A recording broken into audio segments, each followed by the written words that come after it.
Hi everyone, this is another genetics video in the genetics video series, and this one is on Morgan's experiment and X chromosome inactivation.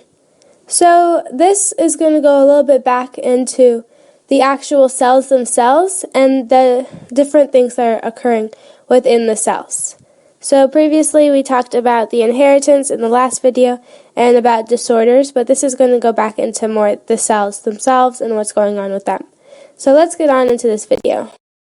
Morgan's experiment. Thomas Morgan was a scientist who conducted experiments involving the genes of flies. So these experiments basically tell us a lot about certain disorders humans can inherit. And so in his experiment, he basically took a fly that had homozygous red eyes, which is considered the normal phenotype for the flies, and he mated it with a fly that had white eyes, which is seen as abnormal for flies. So in this experiment, he did not know which phenotype was recessive, the red or the white, because even though most flies did have red eyes, it does not guarantee that red eyes are the dominant allele. So here he made the W with the plus represent the fly that was normal, and he called this the wild type fly. And the fly with the plain W represents the fly with the white eyes. So this may seem a little strange because the normal phenotype is called the wild type, but this is what the case is here. Anyways, once he crossed the two flies, he found that the resulting offspring only had red eyes, so he knew that the white eyes had to be recessive. Further, he subsequently crosses other flies together, and he found that only male flies had white eyes. So this phenomenon that he realized with only the males having the white eyes when they were crossed multiple times brings us to Morgan's primary discovery, sex-linked traits. So since only males had white eyes, Morgan knew that the phenotype had some connection with gender. So before we get further into this, let's look at a person's chromosomes. So like we already know, a human has 46 chromosomes, and these store the genes of that person. If we want to show a person's chromosomes, we would create this karyotype chart, and this is just a simple chart that organizes all 46 chromosomes of the human, which is found in each of the body cells of the human, and we just do this by pairing the chromosomes with its matching or homologous chromosome, and then we order these chromosomes in height order. But at the end of this list, we see a grouping, and they are not in height order. These are called the sex chromosomes. The sex chromosomes code the gene for your gender, unlike the other chromosomes, which are called autosomes that code the genes for your body. So there are mainly two options for the pair of these sex chromosomes, unless there's some disorder. So one option is the person can have two X chromosomes, or a person can have one X chromosome and one Y chromosome. Two X chromosomes will create a female human. One X and one Y chromosome will create a male human. Okay, so now that we've discussed humans and their genes and the karyotype chart, we're now going to go back into Morgan and his experiment. So how did only the males get white eyes? Well, this eye coloring of flies is a trait we called X-linked. That means that the gene for eye color is found only on the X chromosome.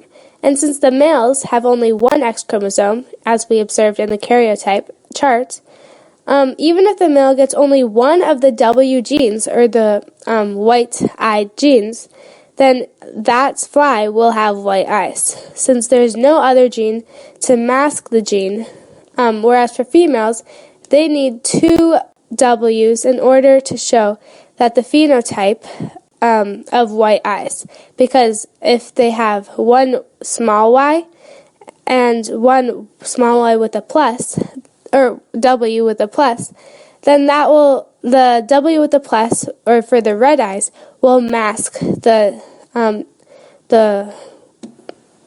white eyes allele. But again, for the males, there's nothing to mask it if they only have one abnormal or recessive gene. So as for the experiment itself, it is not impossible for female flies to have white eyes, but it's just a little bit harder, and this is why we see so many male flies having white eyes when there are cases of white eyes.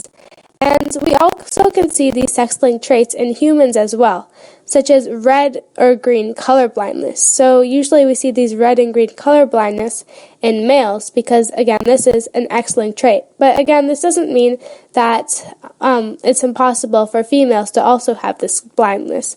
It's just a little bit rarer because they need 2 of the alleles, whereas males only need to have 1 passed down to them. So moving on from X-linked traits, I'm going to discuss exactly how a person becomes a girl or a boy. So in a male, the X and Y chromosomes are paired because of a short segments on both the top and bottom of the Y chromosome, and these correlate with regions on the X chromosome that are also seen on the top and the bottom. During meiosis, one of the cells of the male are taken, and the X and Y chromosomes are separated. Then, when they make contact with female sex chromosomes, if the X chromosome of the male fertilizes, then the offspring will be a girl because you get an X chromosome from the dad and an X chromosome from the mom. But if the Y chromosome of the male fertilizes, then the baby is a boy, as you get the X chromosome from the mom and the Y chromosome from the dad. So really, the father is determining the gender, as only the mother can give X chromosomes no matter what, while the father decides either X, which creates XX, which is a girl, or gives Y, which is XY, which is a boy. Also, the reason the sex chromosomes makes the baby a boy or a girl is that the Y chromosome has a region or a gene called SRY, and this develops the male organs, and the X chromosome has a gene called YNTP. So you might be wondering, well, since a male does have an X chromosome, won't it still develop some female organs? Yes, this is actually true. The male will initially develop some female organs, but it will ultimately develop male organs because of the Y chromosome, since there are not too many genes on the X chromosome that help determine gender. Also, if the 2 X's are paired up to make a girl, then the baby can only develop female organs because the WNT4 gene is present, and so there's no SRY gene that will make the male organs of the boy. So ultimately, if there's a girl, it can only really develop girl organs, but if there's a boy, it can develop girl organs, but since it has the Y chromosome, it'll overpower that because the X chromosome doesn't have too many of those genes. Now you might be wondering,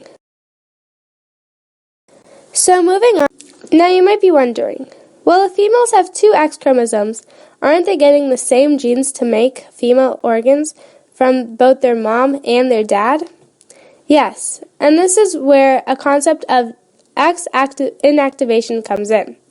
This is when one of the X chromosomes in each cell is silenced. So on each X chromosome, there are a couple of regions that allow this inactivation to take place. One of these regions is called the X Inactivation Center, or XIC. This region is then further contains subsections called XIST and TIST.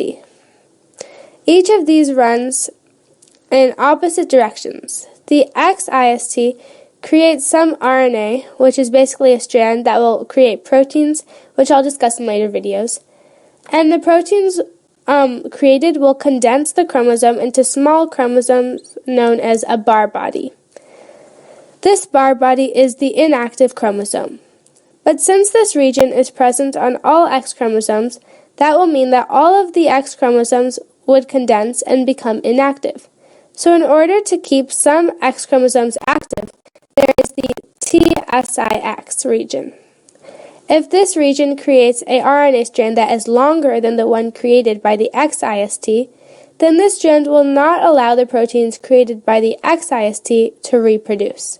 This thus allows the chromosomes to become activated again. So not all of the chromosomes are inactivated, and only half of the chromosomes, or 1 X chromosome for each cell, is inactivated.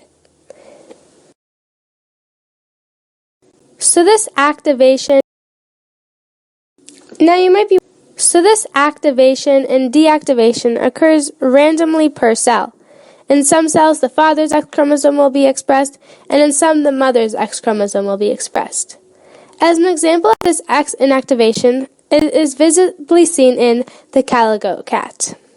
Unlike humans, where the chromosome's inactivation will just affect the amount of certain substances, such as the WHT4 gene being produced, in the Calico Cat, the gene for fur color is on this chromosome. In the female cat, for instance, if the cat receives the orange color for a gene from her dad and the black color for a gene from her mom, since X chromosome gene activation occurs randomly, some of the cells of the cat will express orange fur and some will express black fur.